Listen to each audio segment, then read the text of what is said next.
What's going on, guys? This is Trajan. We're talking about Superman issue number 41. Long story short, the book's not about religion. It's about the search for truth, and it's about extremism getting in the way.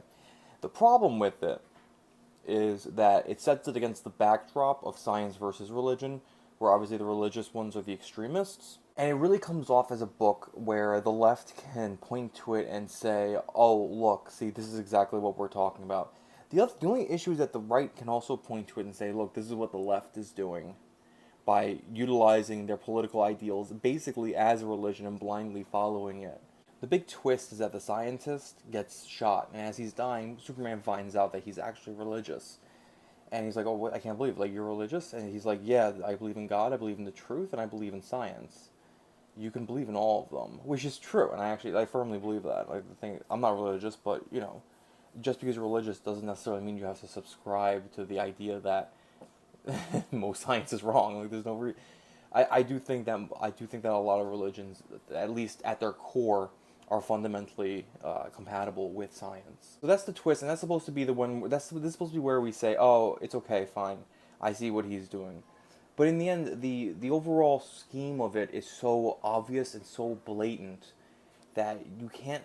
Normal people doesn't look at it and doesn't think this isn't pandering to the left, because it absolutely is. Right? He wanted to write something about extremism. I think he's a leftist, but he's not an extreme leftist. But he wanted to write something about extremism, probably about extreme right politics, and said, you know what, this is something that both left and right can look at. And so he kind of inverted it by having the scientist character religious to say, see, I'm not saying that that religion is bad inherently, which he's right about. The problem is you presuppose and started from a point. This is the left's experience. This is what I'm trying to get at.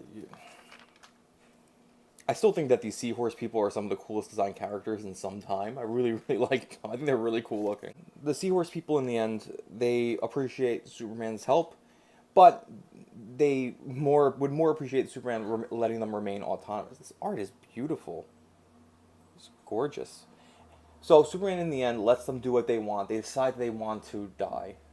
Not that they want to die, but they decide that if the planet's going to explode, let it explode. Superman basically says, you know what, I hope that you guys aren't going to do this. I'm always, like, here to help. But if that's your will, if that's what you want, that's what you want. And, spoiler, in the end, the planet explodes. Superman's sad because the planet exploded. There wasn't any big character development with John that I thought there was going to be. Basically, John starts talking about, like, oh, do you believe in, like, our God? And Superman was like, well, you know, look, I believe in something. I've seen too much stuff not to believe in something. He says, you know, in the end, that's something that you need to make, but remember that something isn't everything, which is absolutely true. And this is the issue with, but this is the weird thing, because then he goes off on this, something isn't everything, and you're right, because this is the issue that we have with identity politics, where they treat their identity as their religion, and in the end, that's all that matters. And it's true, like, when I define myself, I don't define myself as a Hispanic. I define myself as a statue. No, I'm joking. I define myself as many different things. If you were to say, like, make a list of 10 things, like, that describe you, I think my race would be maybe 8. If it even made it on the list, I can't see it being higher than 8. People define themselves as their race.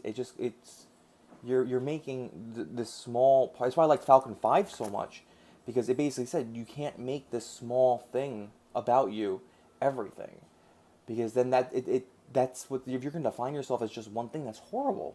You're not just one thing. You're a combination of many different things. That's what makes you unique.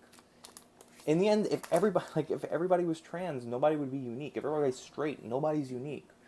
It's all these little things that makes us who we are, and that's what makes everything so great.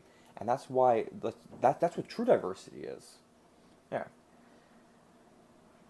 Did I even explain the fucking comic? It's not a recommend if you're not a Superman fan. I didn't really like the story too much. But it wasn't horrible. It wasn't horrible, but don't go out of your way to read it. Like, share, and subscribe. Let me know what you guys think. I don't know if I made sense. You can follow me at Trajan Channel, and I hope I edit this to make it, like, some semblance of rational thought. See you guys.